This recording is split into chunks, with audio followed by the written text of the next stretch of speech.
What is up, guys? Welcome to Gold Rush. I am your host, Neil Barrett. I am here once again, joined by Jackson Van Vlake. What is going on, Jackson? How you feeling today? Man, I'm feeling great. What a second night of lacrosse. I mean, it was very good for sure. First things first. Your first appearance on the pod was yesterday. Did you enjoy it? Did anybody listen to it, hear it? Not yet. I was telling some people about it, and they're like, "Oh, I'm gonna have to go check that out." So, hopefully we can kind of steer some traffic this way. So, Did you get a decent amount of sleep? Probably not a full night's, but a decent amount. Yeah, enough to okay. Yeah, we're starting a little earlier tonight. Hopefully, we'll make it on time tonight. So for anyone listening, obviously you're not a part of the recording. We record these immediately after the games.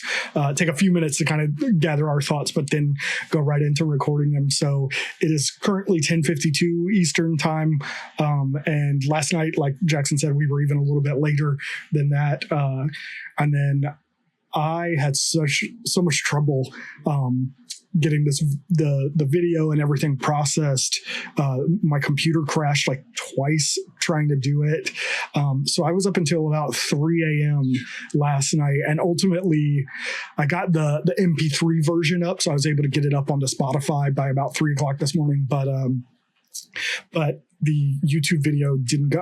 I was like, I'm exhausted. I went and lay down for about 2 hours, and then my wife got up for work because she has to get up really early in the morning, about 5 a.m. to do the newspaper. And so when she got up, I got up real quick, came in here.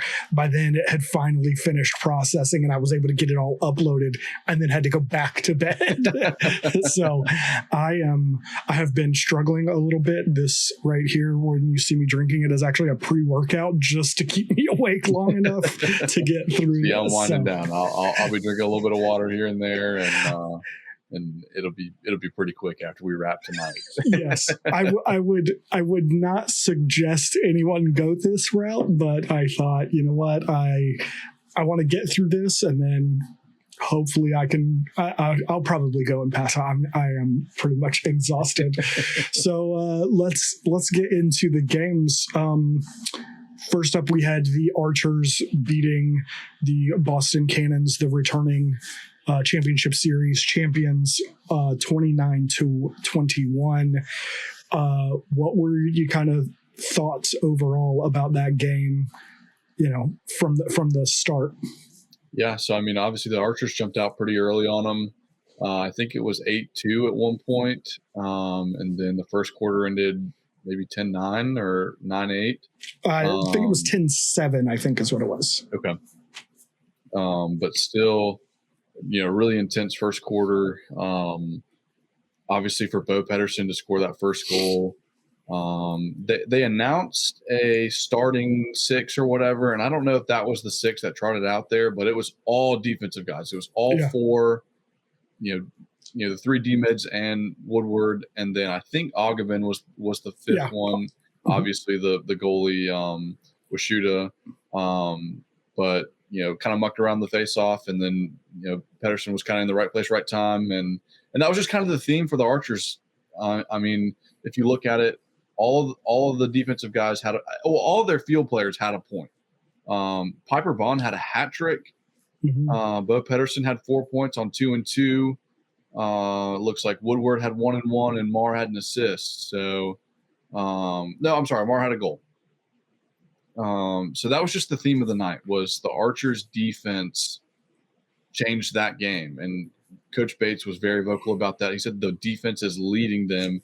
In a lot of the Archer social posts, it looked like Piper Bond was kind of taking more of a vocal lead in a lot of different things. He was breaking down huddles. They had a kind of a little segment with him before the game talking about how they wanted to have an emphasis on defense, and it worked. I mean, if you look at the stats, obviously Asher Nolting is going to get his. He had 8 points tonight.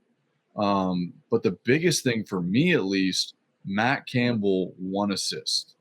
Mm-hmm. I mean, a trendy pick to win the Golden Stick held to no scoring points. Yeah. And so obviously, and Coach Bates talked about it post game.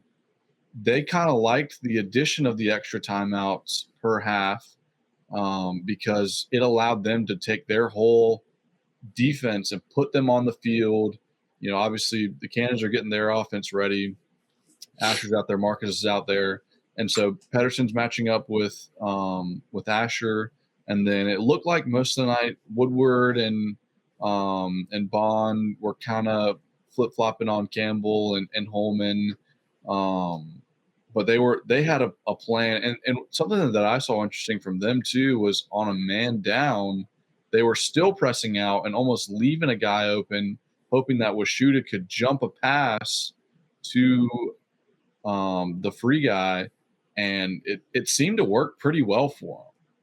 So, I mean, I thought it was a great game. I put out a tweet that said I was talking to Joe Keegs, and last year it looked like. I mean, why would you not run a team of 10 offensive-minded players and 2 goalies? That is not the case anymore. Yeah.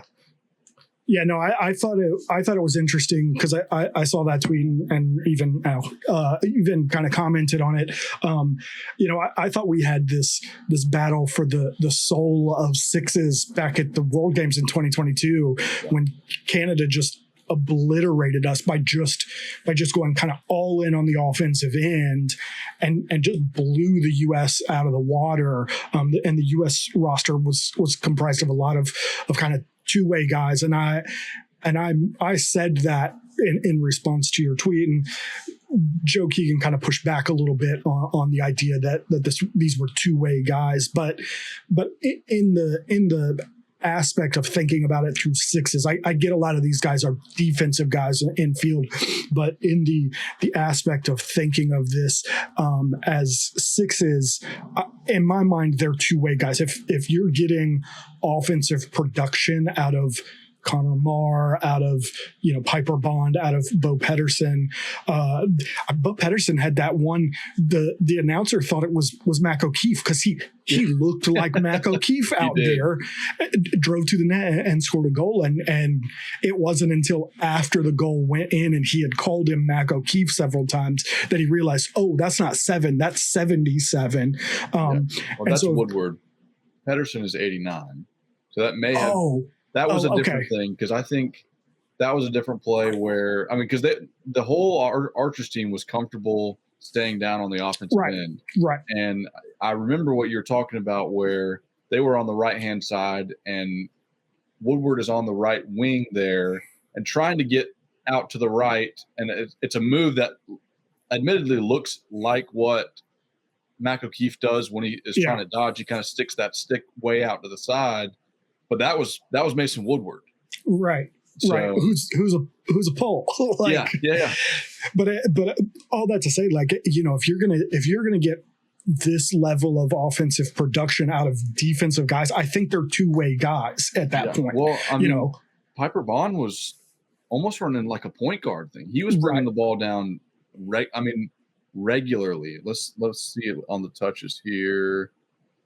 Piper Bond. He only had 18, but I mean, it looked like he was kind of leading the break, and maybe that was something to kind of settle into a little bit of a tempo thing where, he's not your first option to drive at the goal and take a shot. And I mean, he really should have had 4 goals tonight. The one at the end of the second quarter, going into halftime, he usually cans those. I mean, he's very conscious about kind of sweeping into the middle and opening up his shooting lane, and he just hit a pole or hit a pipe and missed one. But they had it all going for him tonight.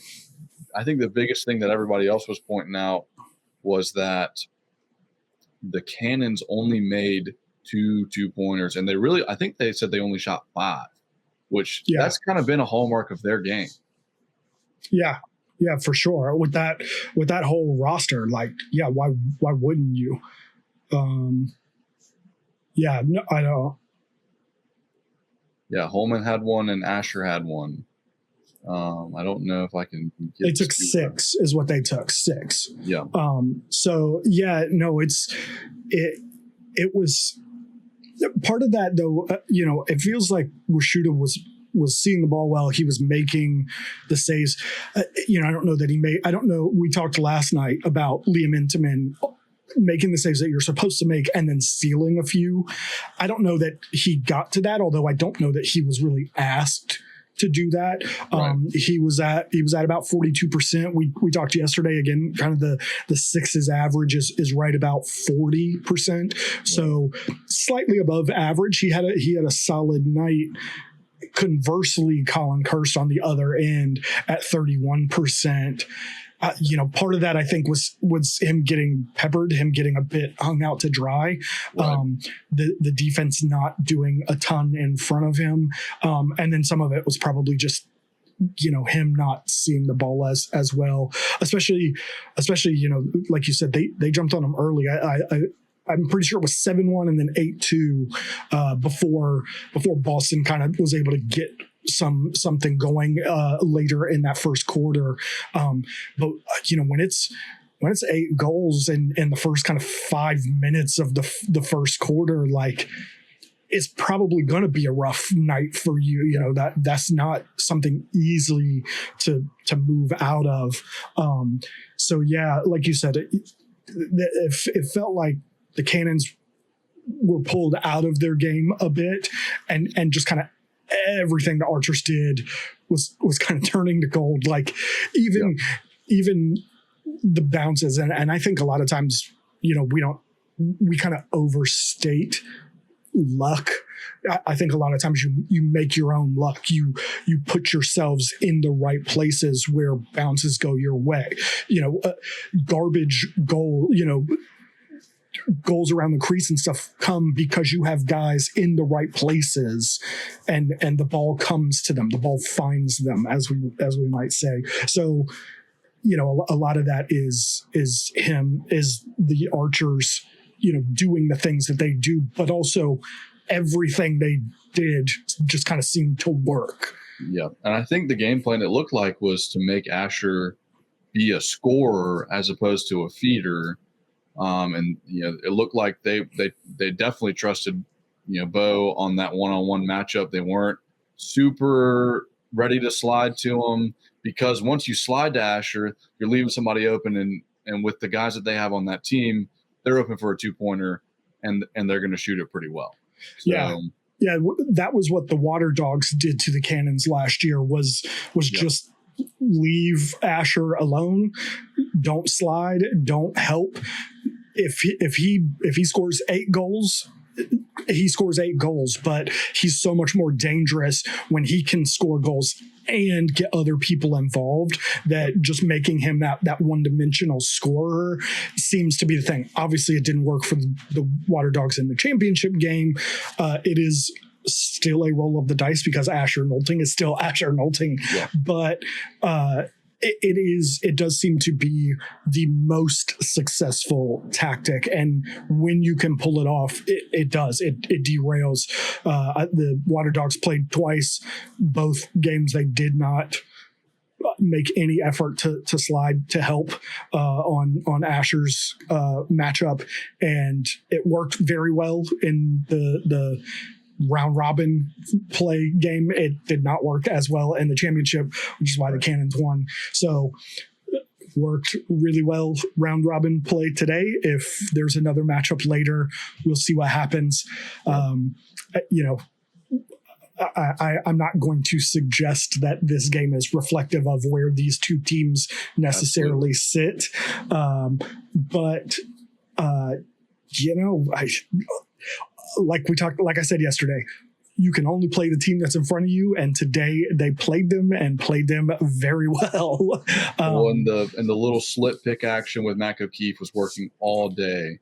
I mean, if he had 2 goals that if his foot was a foot back behind the line, I mean, he goes from, I think he had 6 or 7 points. 7 points. He goes from 7 to 9. Yeah. I mean, he was a foot over the line twice. Right. So that, I guess that's out in the open now, so we can say it, but Somebody's going to have to stop that if anybody's going to have a chance to stop the Archers. Yeah. I talked yesterday at length about my doubt for Mac O'Keefe was that I think Mac O'Keefe, like I said, obviously he can shoot. Obviously he can create a shot, but that I felt like he was at his most deadly when you didn't know how he was going to play, whether he was going to be kind of a post-up shooter, off ball guy, pass and shoot, or I guess catch and shoot, and still was capable of, taking a one-on-one matchup and creating a space and getting a shot. And that I was worried that without Grant Ament, that his production might drop a little bit. Clearly that was not the case today. He was all over the field doing kind of whatever he wanted. So that was clearly an unfounded thing. I will hold up my hands and say I was wrong. And I said I would do that. If Mac O'Keefe goes out there and does it, I would say your prediction for him winning the Golden Stick, certainly after day one, or game one, I guess, certainly still looks pretty good. I thought along with Mac O'Keefe, Matt Moore almost quietly had certainly compared to what Mac O'Keefe was kind of the attention grabber, but Matt Moore had 7 points too.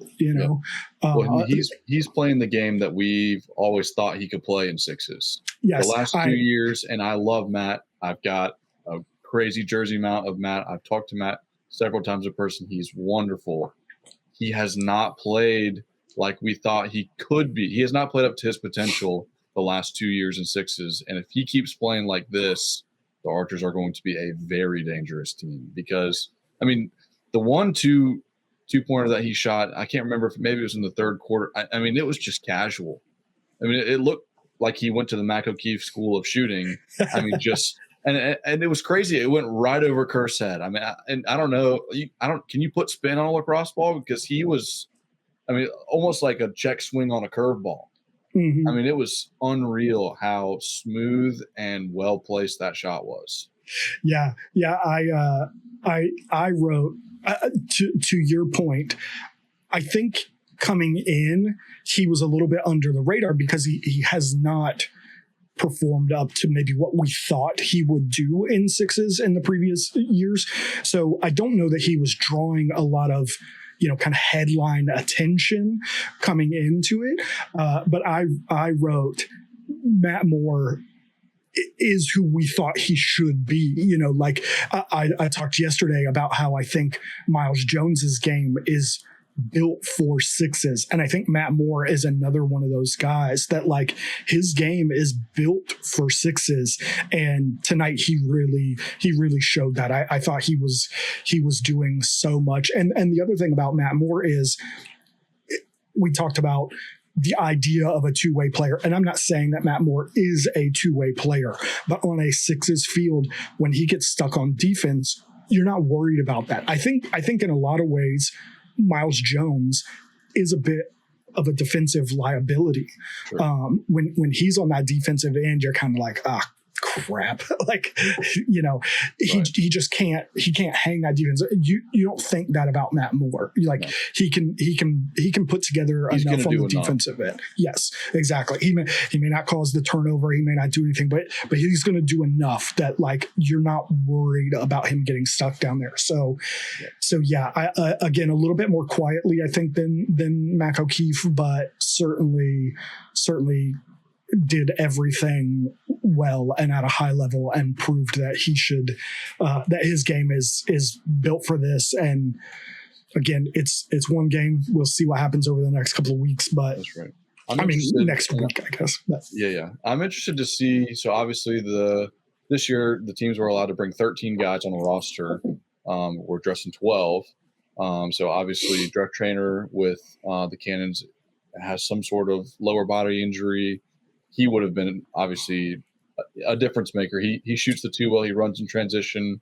So I'm interested to see if he gets back, what kind of impact that has on their game plan. Also, I mean, I didn't realize it until probably halfway through the game. Jack Van Overbeek didn't dress for the Archers tonight. Oh, yeah. And I thought that he would be awesome in this format. Yeah. So hopefully we'll get to see him. I personally was not impressed with Jackson Morrill's game tonight. At times he looked a little bit lost out there. Yeah. He got to the middle one time from 3 yards out and missed the cage. Yeah, I remember that. Somewhere in the third, I think it was. Yeah. Did a half decent job getting to the middle of the field, and then just by a margin. Like he didn't just like get just wide of the post. He kind of shanked it almost. No, that was weird, and we're on this show. We're not going to see the fruits of this. I was sort of like you said when that move happened and he came to the Archers. I thought, oh, this could be good. I have liked Jackson Morrill in the past, but now, like, it starts to worry me when you've been bounced around a few teams and now you look like this on a Sixes roster where you would imagine a guy like Jackson Morrill would, maybe he's not going to put up 8 points like Asher Nolting, but he's going to play and put up some decent numbers. And like you said, you just watch him and you're like, something doesn't look right. It doesn't feel right. So, and it may be still not being used to the team. And that would be an area that Van Overbeek would have a little bit of an advantage. So obviously I'm not there at training camp. So somebody must have saw something that they like better from Jackson than Jack, the first day, but, I'll be interested to see if he dresses on the next one. Yeah. That will, in the immediate thing is kind of where they move with those two. My thought was a little bit more long-term, when we head into the regular season, what happens, what moves are made. Before we get off of the PLL, game between the Archers and the Cannons, I read just kind of before we hopped on that there have been 5 teams that have scored 29 or more points in a Sixes game. This is the first time that one of those teams was not the 2023 Atlas. That is crazy to think about how much the Atlas were running through that 2023 championship series. Yeah. And it was the third most goals in a half in the first half, with 18. I think the record's 23, and there might have been a 20 or 21 in there. Yeah, it sounds right. But 18 was the third most in the first half. So all signs are pointing to good things for the Archers. So yeah. Woman will have them ready to go on the next round, though. So it'll be interesting. And thinking about it tonight, that first round bye or the bye into the championship is going to be massive. Yeah. You get an extra day's rest, then you got a team, a playoff game the day before. So, you can imagine all that comes with that. Yeah. Cause everyone is going to play Saturday. Mm-hmm. Semifinal teams are going to play Sunday, and then Monday is the championship. So that's 3 games in 3 days. Yep. When you're going to start playing every other day, and then go into when you're already kind of tired and you've already played 3 games, yep. Then you're going to play 3 games, back to back to back. So yeah, I'm with you. I think having that first round bye is going to be huge, and at least as of right now, it looks likely that's going to come down to Atlas Archers. Yep. So, anyway, great game, I guess. Yeah, awesome. Let's move into the WLL game again. Just like with all of them, let's start big picture. What were your thoughts about the WLL game tonight?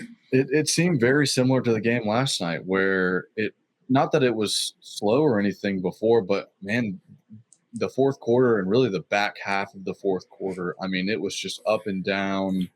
action, had you on the edge of your seat. And a big thing for me was I felt like the Palms were getting out a little bit earlier. There was a lot of times where they would have a player across the midline, and the guards, next closest player would be 3 steps behind her. Yeah. I mean, so that may be an area where, we see that game evolve a little bit more where, if you're the furthest one from the shot, you're kind of leaking a little bit more. And obviously you don't want to plan on giving up a goal, but you kind of want to have a backup plan if something like that happens. And man, the captains of those two teams just went back and forth. And yes.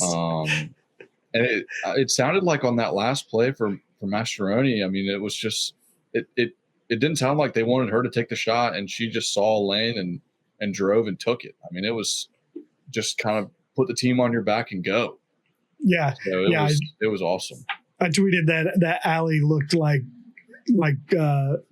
prime Michael Jordan, the Last Dance meme of I took that personally. Every time Charlotte North did something, Allie almost immediately came back down the field and did something herself. Yeah. But to your kind of point again, before we started diving into more specific performances, a few things I thought watching this game. Yesterday, I said I thought it looked a little sloppy in a manner. I feel like that's a really harsh phrase, but it felt like new teams playing a new version of a game in a new league. Like it just felt like there were just kind of bugs that will need to be worked out. Today, I felt like the game started similarly in terms of scoring and output and stuff slowly, but it felt much more like, how do I want to phrase this? It felt more like teams that were kind of feeling each other out. It didn't feel sloppy per se, so much as, some goalies making some saves, some teams trying to figure out what was working versus what wasn't working. It had even though it was similar in terms of probably pacing and scoring and stuff like that, it had a very, very different feel to it. So that was kind of my first thought about the game. The second thought that I had was that the WLL 6s, I think, is my favorite version of 6s. I feel free to disagree with that. Oh, excuse me. But there's something about the game that just works for me on a level that the PLL version doesn't. The only thought I've had, and I've literally been thinking about this now for 2 hours, so it's not like I've had a super long time to really process this.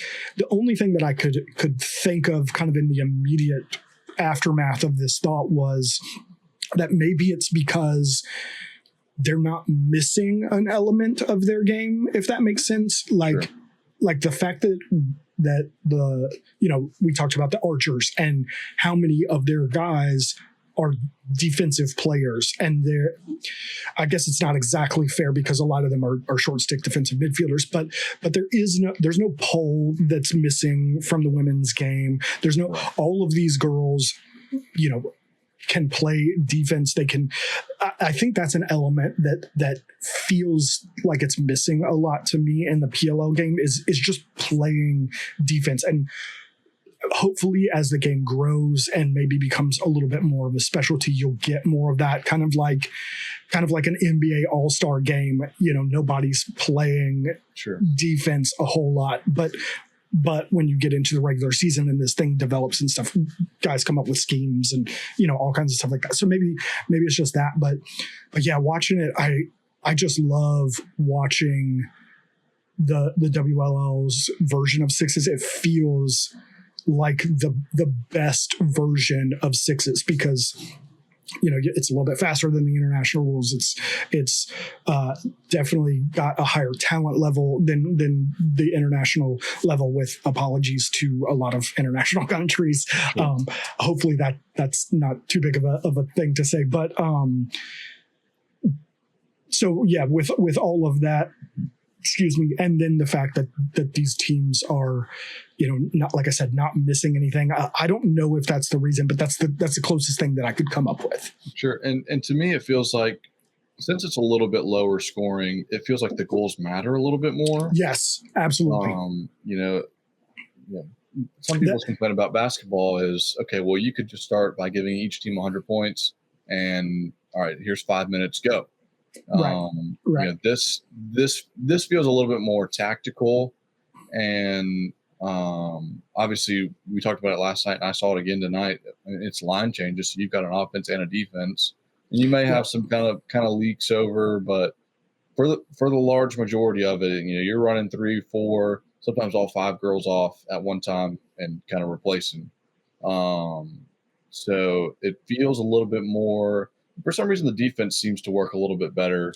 Yeah. I mean, I can't remember the girl's name, but the girl that was on Charlotte North down the stretch, the girl with the curly hair, I mean, she did very well on Charlotte down the stretch. And now that may be because it felt to me like they had more, like the guard had more offensive possessions towards the end. And so Charlotte was kind of running on and off, and maybe felt like she was a little bit tired towards the end.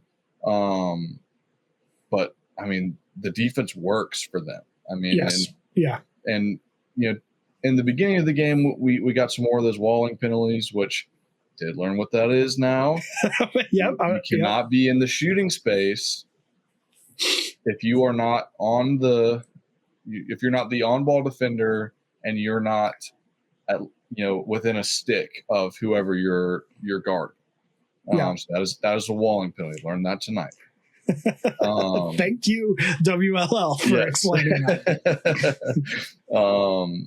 But yeah, so the defensive schemes seem to work a little bit better, and it seems like they're playing a little bit more traditional offense where initiating from X is a little bit more emphasized. The men do that a little bit too, but it doesn't seem like that is kind of the focal point of the men's game. For the women, they're going to X very regularly, more times than they don't. And so it's still a faster version of the traditional like college or international rules that you're used to seeing, but it's faster. It's a great mix of both is I guess what I'm trying to say. No, I agree. And before we move into the game and performances, I don't understand why the men don't use X as much. I understand there's some timing issues. You have a shorter clock. It's harder to get someone back there, set it up. But the principle of why you do it in field lacrosse still is present here in terms of like getting defenders to turn their head and having to see ball and man, like a lot of those principles still exist. So I don't understand why the men don't do it. I actually heard someone in a group chat that I'm in suggest that we essentially get rid of the space at X in sixes and push their suggestion was essentially to push the goals back so you have more room in the midfield and just basically, I'm sure there would be some room because I think they were talking about maybe pushing them back like 7 goals. So you could still circle the crease, but there just wasn't a whole lot of space back there. Quite a run up. Right. And did your headache go away? I'm just,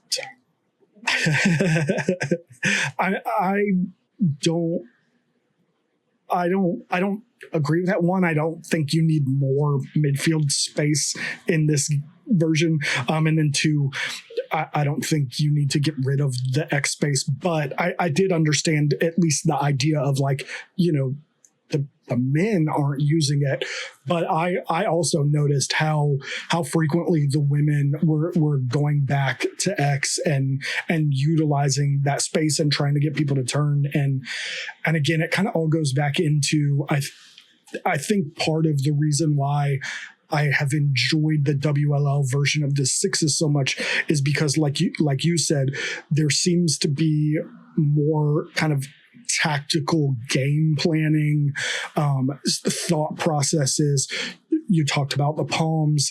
Clearly had an element, had a thought process of, hey, every time a shot goes up, whoever's farthest away from goal, start moving. Yeah. Because it was such a thing. It was such a thing. And we can transition into kind of individual performances.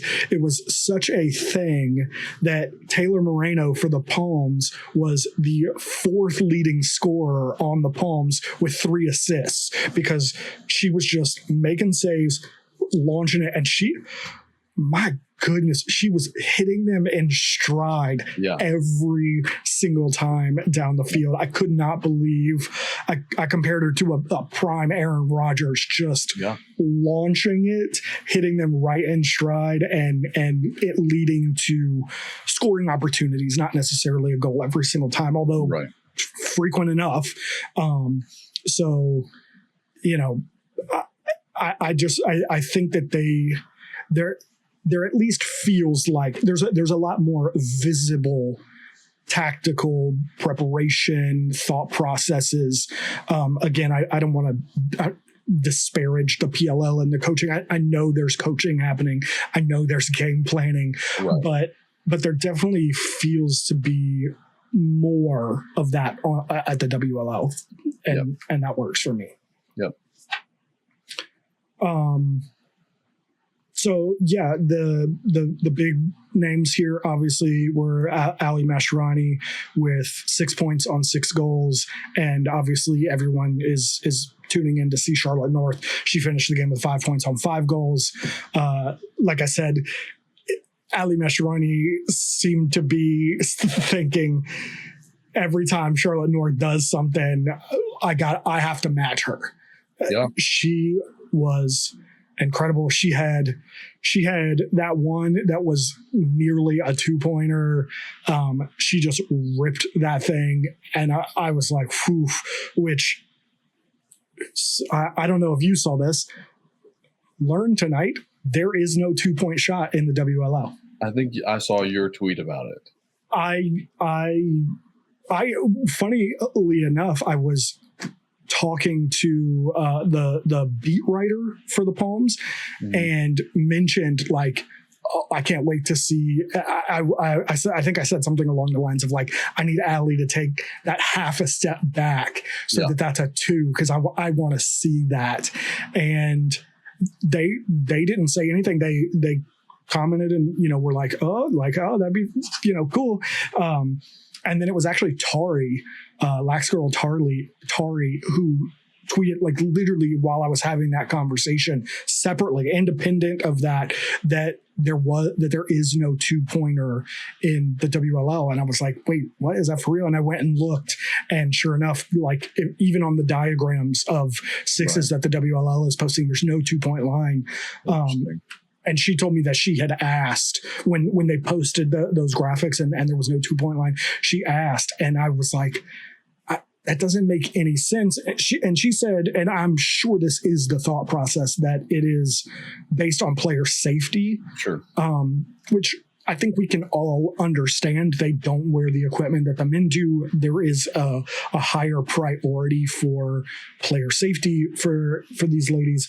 But my point was, Ali Masharani was half a step from a 2-pointer. So it's clearly not discouraging those kinds of shots. And you still have shot space rules. You still have walling rules. You still have a lot of shot safety things implemented. So all you've really done is you haven't de-incentivized taking that distance shot. All you've done is just not rewarded the distance from which a player can shoot. So I don't love that rule. I would love to see them change it. Because, I mean, the girls can shoot the lights out. Yeah. Clearly, they were doing it all night tonight between Charlotte North, Ali Masharani, and Erin Bakes. they were just shredding that net, and knowing now that there's not a 2-point line in the women's game, I can see why they don't try to take anything. You know, I have been frustrated in the first game and the second game when there were 2-point shots to be taken. Right. The girls didn't take them. They moved in, and now I understand why. Like, what's the point? I might as well even half a step or a full step in. You know, I don't know. So anyway, that was interesting to learn. Like we said, we're learning the women's game, and that was interesting to see. Probably one of the big storylines of the game was the guard switching goalies at half. Yep. And I'm wondering what you kind of made of that, because I know the announcers kind of bumped on it at half when the change was made, and we're kind of like, I don't know that I would have done that. Yeah. Because who was it? Katie Glenn was in net in the first half, and she seemed to be playing just fine. well. Yeah. There wasn't a need to pull her out, and in fact, she technically outperformed. I mean, she had one less save, but had a higher save percentage. So, you know,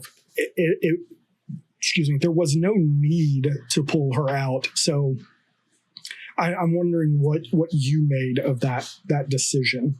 Yeah, I think there is definitely something to be said about kind of being in the flow. I mean, there's no replacing game speed. So personally, I don't think I would have made that move. I think she was playing great. Going back to kind of what we were talking about earlier, I can't remember the second girl that came in, but man, she hit somebody in stride, streaking down the field too. I mean, it was gorgeous. I thought kind of across the board between Taylor Moreno, Katie Glenn, and Rachel Hall was the one that came in the second half for the guard. I thought the goalie play just across the board was very good. Obviously, Taylor Moreno playing the whole game kind of took a lot of the notes. She ended with 11 saves. She actually had the same number of saves as Katie Glenn and Rachel Hall combined. They all kind of combined for 11. And she was at 42%, which is what Katie Glenn had been in. I thought all of them looked very good. Like we talked about with the men, they all made the saves you would expect them to make. Yep. And then I thought all three of them, again, Taylor Moreno probably makes a little more headlines because she played the whole game, had the opportunity to do it several times. I thought all three of them made at least one or two saves of like, that was impressive. So in that aspect of kind of stealing one, just across the board, I couldn't say enough about the ladies in goal tonight on like I said, on both ends of the field. All three goalies involved in this game looked very good. Taylor Moreno, funnily enough, I think 11 was the number from last night too. I think both goalies had 11 saves last night. So must be just kind of like the magic number. Maybe whoever gets 12 is that's your winner. The winner, no, and Taylor Moreno definitely showed why she is a 2-time AU champion. For anyone who doesn't know, AU worked a little bit differently. It was kind of like a redraft every week. Yeah, they redrafted every week. It was kind of a backyard element in that sense of like there were team captains every week, and they got to pick their team every week. So you could be playing on different teams every week, and each position was able to score points in a similar manner to how like fantasy sports would work. And then the player who amassed the most points throughout the season was the champion. There is no team champion in AU. So Taylor Moreno was the best player in AU Athletes Unlimited lacrosse twice. I don't remember if I can't remember how many seasons they played. She was twice. I want to say out of 3. I think is what it was. Right. So clearly one of, if not the best player in the world for the last few years, and looked every bit of it. Maybe Ali Mastroeni was 1A, 1B. Yeah, right. 1A, 1B for sure. So I am trying to do 2 things at once right now. And that is not going well for me. While I do this, 1 second, hold on. Okay. Just wanted to pull up the schedule because I realized I didn't write down what games are coming up tomorrow. Other notable performances today, Sam Greiersbach actually outscored Charlotte North. She had 7 points, 2 goals, 5 assists. And then Cassidy Weeks also had 5 points on 5 goals, matching Charlotte North. What do you think the kind of overall prognosis for each of these teams is going forward? As a reminder, just before you get into that, I should have mentioned this earlier. This was, I don't think we talked about the final score. The Palms won, what was it, 13? Yes, 16-15. The guard had the ball, fed it down to the crease to an open player with 30 seconds left, and she hit the crossbar, and it bounced out, and the Palms got it. That was Aldave, I believe, was her name. Not that I want to shame her. It happens. Absolutely. These kinds of things happen. We talked a little bit about Jackson Morrill, but he is too good of a player to send it as far wide as he did. Hitting the post, though, you're in tight. You're trying to not hit the goalie in the chest, hit the post. So all that to say that this game could have gone either way. I think it was very close. Sorry. In that context, now what are you seeing for these 2 teams moving forward? Yeah, I still think the guard have what it takes to get it done. Charlotte North, it's just kind of the X factor there. Loved what I saw from the Palms, though. I think all 4 of those teams, it's like the PLO in the summer. I mean, any team can win on any given day. We've seen 2 1-goal games. I would bet a lot that is not going to be the last 1-goal game that we see in this champ series. So super excited to see kind of where these teams go next. I think they mentioned on the broadcast it's Maryland, Boston tomorrow, so big game for both of those teams. Obviously, a win puts you at 1-1 and a loss puts you at 0-2, which is kind of a deep hole to dig out of. So yeah, especially when you're talking again about 4th place being out and first place being a bye. So yeah, absolutely.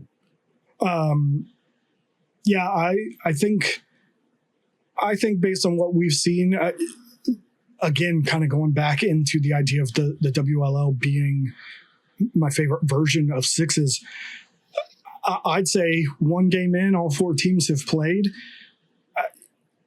I don't have a team that looks. There's no whip snakes here. And I'd also say there's no 2023 Atlas or anything. These 4 teams are all very, very tight. And if I had to pick a 4th place team right now, I'd probably say it's the Charm. But if you told me that come Monday afternoon, they were going to be WL champions, I wouldn't be all that shocked. I mean, they've got the talent. I love Taylor Cummings, Dan Seglio. That's really hard for me to get used to saying. As a coach, one of my favorite all-time players. Like I don't think you'd be surprised if you told me Monday morning the Whip Snakes were going to be championship series champions. I call you a liar flat out. So, if it still feels like all four of these teams have a very good chance.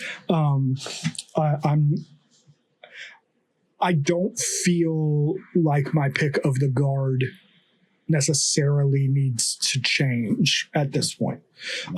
So with that being said, let's look forward to tomorrow. The first game is the Whip Snakes against the Cannons. That is at 7 p.m. tomorrow night. What do you have going into that game?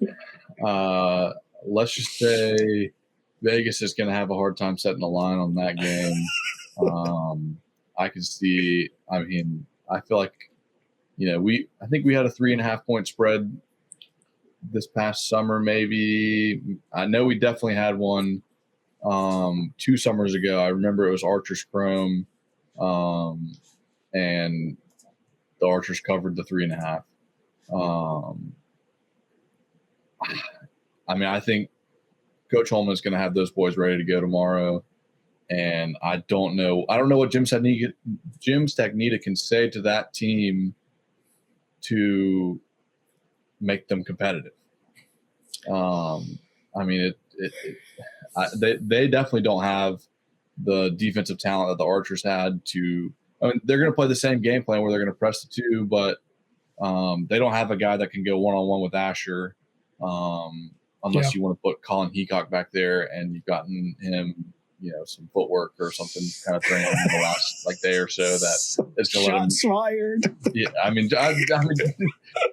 mean, nothing against Heacock. I'm just talking about big on big. They just don't have a guy. I mean, Puglisi will probably get that matchup.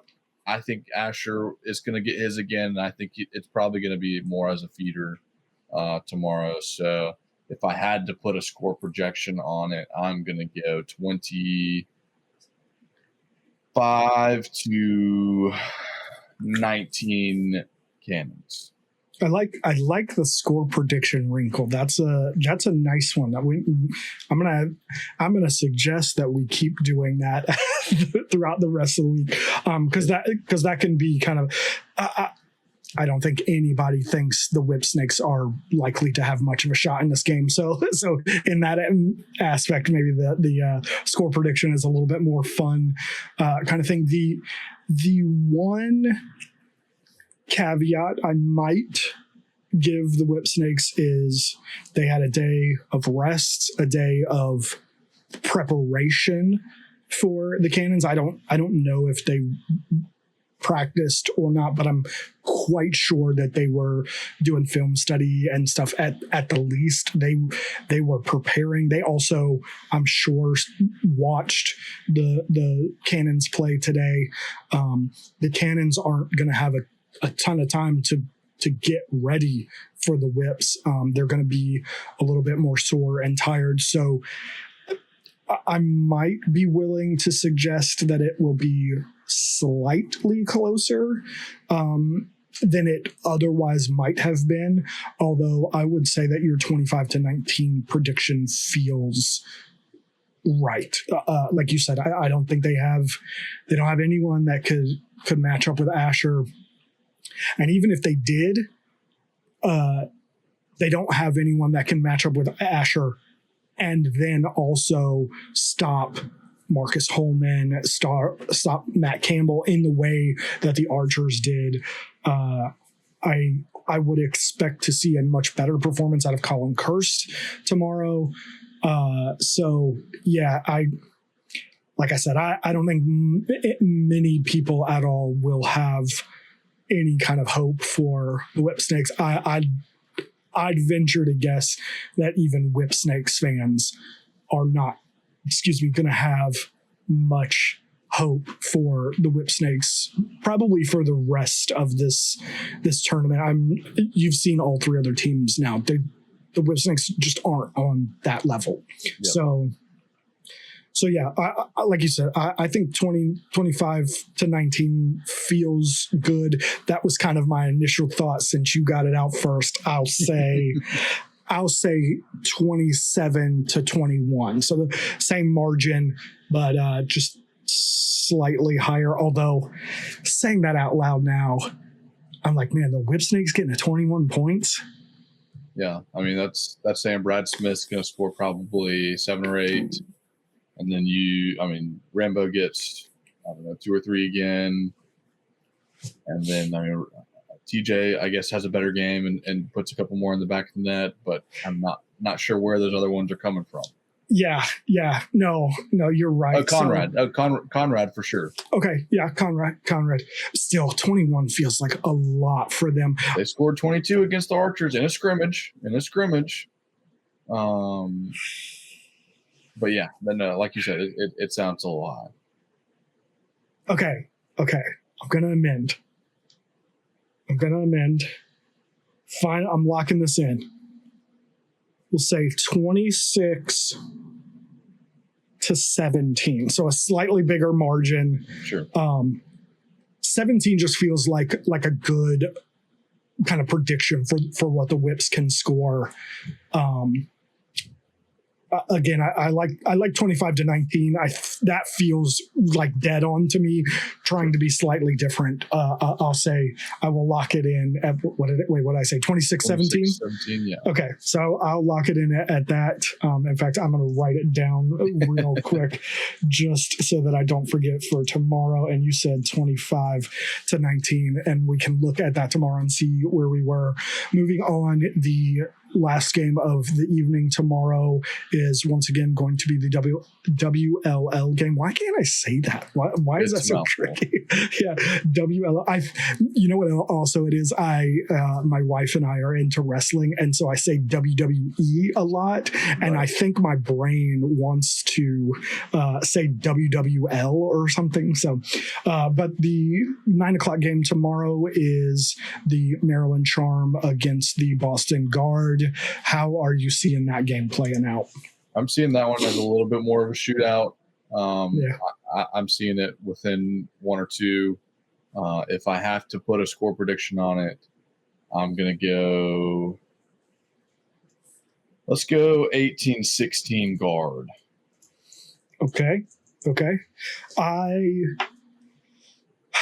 We just talked about how I don't think there is a huge margin between these 4 teams, but that if I had to put a team in last place, after having seen the 4 teams play, that the Charm are probably that team.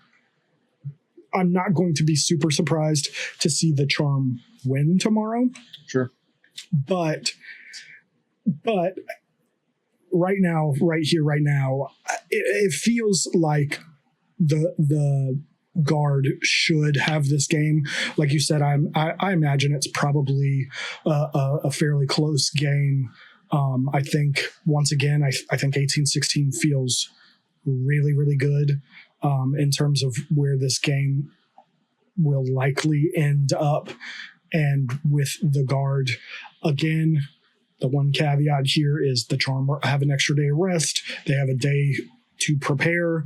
They got to see the Guard today, and the Guard are not going to have the same level of time to turn around and prepare for the Charm. So again, I'm not going to be super surprised to see the Charm win, but I'm with you. I think I'm going to go Guard. I think Charlotte North is going to do Charlotte North things. I'd like to see maybe they move forward with a goalie. I know part of the argument with the 2 goalies was getting to see both of them in real game, meaningful games, and kind of seeing for the long-term health of this team throughout this tournament, see who's got what, and then kind of make a decision that it won't necessarily always be one plays one half and one plays the other. Sure. I'm going to go Guard as well. Again, 18-16 feels really good. In order to be different, I will say... I'll say 19-18. Okay. Guard. That might be a little bit high for a total score based on what we've seen. From what I remember yesterday, it was something like 13-16. It was a 1 goal game. It was like either 14-13 or 13-12. You're right. It was a 1 goal game. So yeah. So 19-18 could be a little high. I'm thinking maybe just that everybody has a game under their belt and will come out maybe shooting a little bit better. So, Yep. Okay. And we will get out of here the same way we got out of here last night. Today,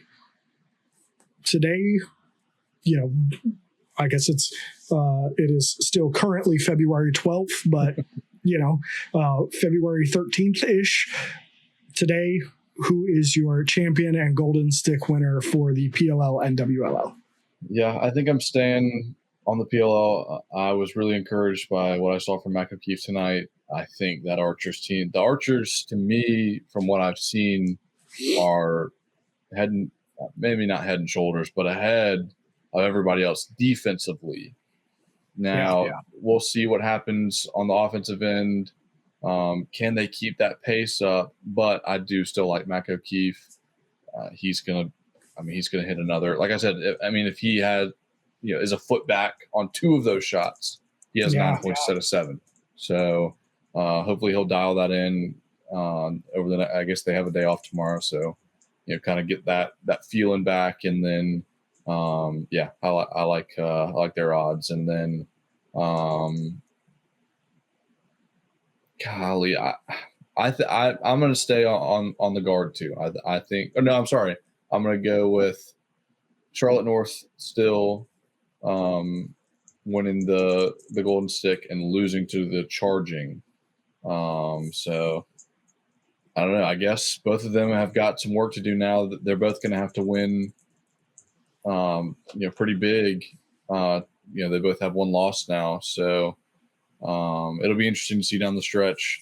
I can't do the math in my head. It's too late right now. So I'm still going to go Charging over guard. Charlotte North wins the Golden Stick but loses in the finals. Okay, and you didn't say it just now. Your pick for the PLL? Archers over. I think it's Archers over Atlas. I think Atlas has more ways to beat you than the Cannons do. Most of that offense runs through Asher, and clearly you've seen tonight what forcing Asher to be a scorer as opposed to a feeder does to a team, and now teams have seen that. I guess on the Atlas, who do you have? I guess you got Comizio. I guess Kobe Smith maybe can handle that matchup on Asher. Razonka, yeah. So nobody has a Bo Pedersen, that's for sure. They don't have the big athlete like that. They've got there's definitely obviously great athletes, but they're not that combination of size and speed, kind of like Pedersen has. So because Kobe's probably their like defensive stalwart that you might normally would put on him, but he doesn't have that Bo Pedersen. I don't know about size, but the weight to go up against, to not be pushed off of his position by Asher Nolting, which is what Asher wants to do. So okay. All right. So Mac O'Keefe, Archers, Charlotte North, and Charging. It's a little early here, so probably not going to see much change, obviously, from either one of us. I'm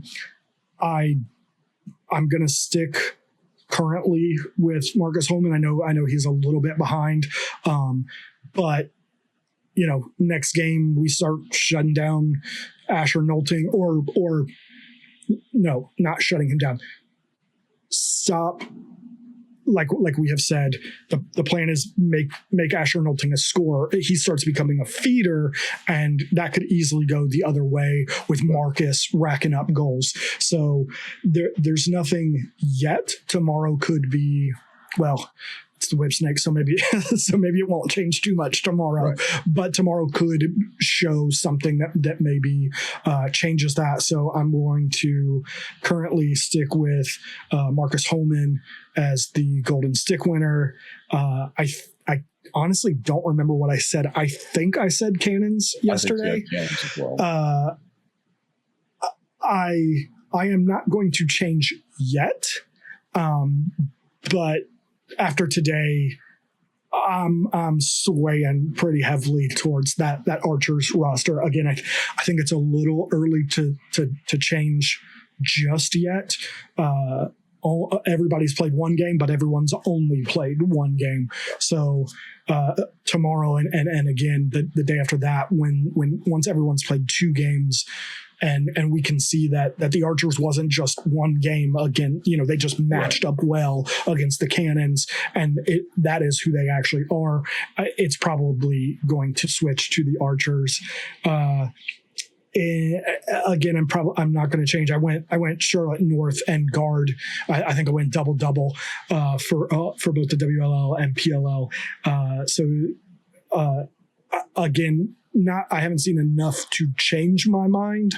Although, I mean, Mascherani looks very, very good money for the Golden Stick, and then obviously the guard losing today puts a little bit of a damper on their odds to win. But like we said, all four of these teams look capable of getting the job done. So again, I think it's too early for me to really shift. Though again, that Palms team looks good, and I'm going to be really interested to see the Palms play the Charging. Yep. Whatever that is, the next day, the following day. Friday. All my days are getting confused with when we're recording, when we're releasing. Yes, Friday. Palms Charging is going to be probably the key game, and that's when Friday is when I will probably change things that are gonna change. So Yeah, well, and that's Archers Atlas too, so we'll really know. yeah, we'll have a really good idea of where teams are come Friday for sure. Well, and the big thing about it too is all it takes is one misstep on I mean, if you lose a Mako Keefe or you lose an Asher, there's not a guy out of a player pool that's going to come in and replace a guy like that. Yeah, which was kind of the fun for me of doing this, of like every day. Okay, today this is where I'm at. Obviously, by the time the championship series comes around, you're going to be one big performer. You're basically predicting who the big performer of the championship series is going to be. But like you said, if the Archers have the day off tomorrow, if Mac O'Keefe goes down in practice tomorrow, obviously that's going to change everything, not just Mac O'Keefe's Golden Stick odds. It's going to change the Archers odds. If Liam Entenmann goes down, that completely changes everything. But then also there's kind of the microcosm of the game within the game. And Marcus Holman only had 5 points today, but tomorrow he may have the Asher Knowlton game. He may drop 8 points. So I don't know. That was kind of the fun of it, and we'll see how things change and evolve as we progress. Before we get out of here, anything else from you on your end? I think it's important to note too on the Golden Stick, it's scoring points. It's not points. Yes. And so if Asher just goes straight feed mode, then that kind of takes him out of the run-in. Obviously, I'm sure he doesn't care. He'd rather have the team win the trophy, but that is something to keep in mind. So it is a little easier to bet on, somebody that's just a shooter like a Mac O'Keefe or a Marcus Holman. So for sure. But yeah, for sure. Great being with you, and looking forward to the rest of it. Yeah, man, I'm amped for tomorrow. That PLL game's not the most enticing thing on paper. Hopefully, we get a better game than we think we are. But I think Charm Guard is going to be a good game, and then And then Friday's going to be the day. So Yeah, it is. I hope your plans aren't too busy where you can't flip the phone up and check in on it a little bit. I was just thinking that, of course, Friday is like the day, and it's the day that I am most likely to miss. Like I said, I'm hoping to get something out, but yeah, those games look so enticing, and I'm almost definitely going to have to watch them. If it's 10 a.m. Saturday morning, me by myself on the couch, like that might be what it is. But yeah, those Friday games, especially after seeing today's games, those are going to be kind of the anticipated matchups. And then being Friday night, hopefully, my hope is that we get really good crowds. I know the weather has affected things, as well as I looked. My wife was actually sitting on the couch with me while we were eating when the WLL game started, and I realized there were all those young school age girls, and I'm like, it's 9:30 on a school night. Like, what are you guys doing? So hopefully Friday and then Saturday on through the weekend, we can get some really good crowds out there. There have been some really good crowds at the St. James in past years, so I think it'll be so much fun. For those Friday night games, big kind of marquee matchups on a Friday night. We talked a little bit yesterday about the scheduling and how it felt a little funky the way it started, but now you look at those Friday night matchups and it's like, all right, they knew what they were doing. yeah. All right, well, that will be it for us today on Gold Rush. We will catch you guys tomorrow after the games and have fun. Play lacrosse. I don't know. I don't know. I don't have a better sign off than that. We'll have to come up with something before we end.